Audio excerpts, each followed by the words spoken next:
കൈലാസപർവ്വതത്തെ എടുത്ത് ഒന്ന് കുലുക്കണമെന്ന് രാവണന് തോന്നി.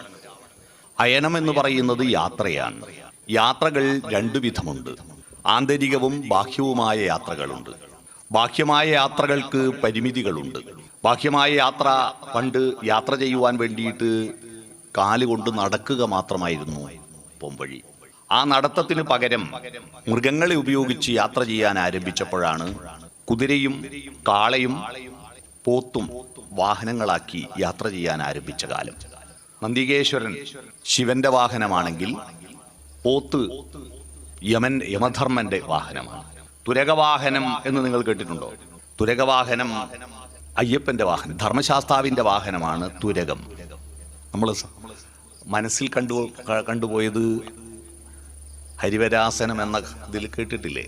ഹരിവരാസനം വിശ്വമോഹനം ഹരിദധീശ്വരം ആരാധ്യപാദുകം ഹരിവിമർദ്ദനം നിത്യനർത്തനം ഹരിഹരാത്മജം ദേവമാശ്രയേ എന്ന ആ കീർത്തനത്തിൽ തുരകവാഹനം കേൾക്കാം.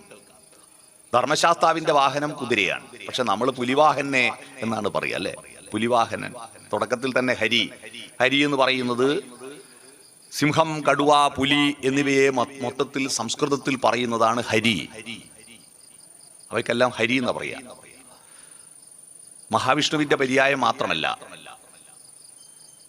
ക്രൂരമൃഗങ്ങൾക്കെല്ലാം ഹരി എന്നാണ് പറയുക. ഹരിവരൻ കടുവശ്രേഷ്ഠൻ, ആസനം ഇരിപ്പിടം. ശ്രേഷ്ഠന്റെ പുറത്ത് കയറി ഇരുന്നവൻ, അതാണ് ഹരിവരാസനം. മനസ്സിലായില്ലേ? പക്ഷെ പുലി അയ്യപ്പന്റെ വാഹനമല്ല. പുലിപ്പുറത്ത് കയറിയിട്ട് വന്നു എന്നേ ഉള്ളൂ. അയ്യപ്പന്റെ വാഹനം തുരകമാണ്. അപ്പോൾ മൃഗങ്ങളെ ഉപയോഗിച്ച് യാത്ര ചെയ്യുന്ന കാലഘട്ടത്തിലേക്ക് മനുഷ്യ സംസ്കാരത്തിന്റെ പ്രകൃതിയെ അതിജീവിക്കുന്നതിന്റെ ഭാഗമായിട്ടുള്ള കഥകൾ ആരംഭിക്കുന്നത് അവിടെയാണ്. യാത്ര ചെയ്യുവാൻ കാലിന് പകരം മൃഗങ്ങളെ ഉപയോഗിക്കാൻ തുടങ്ങിയ കാലഘട്ടത്തിലേക്ക് മനുഷ്യൻ പ്രകൃതിയെ കീഴടക്കാൻ ആരംഭിക്കുകയാണ്. കുറച്ചുകൂടി മുന്നോട്ട് പോയപ്പോഴാണ് മനുഷ്യൻ ഉരുള് കണ്ടുപിടിച്ചത്. ഈ ഉരുള് കണ്ടുപിടിച്ച ആ കാലഘട്ടത്തെ വിഷ്ണു പുരാണത്തിൽ സുദർശന ചക്രത്തിന്റെ ഉത്ഭവമാണ്. ചക്രങ്ങൾ ഉണ്ടാവുന്നു.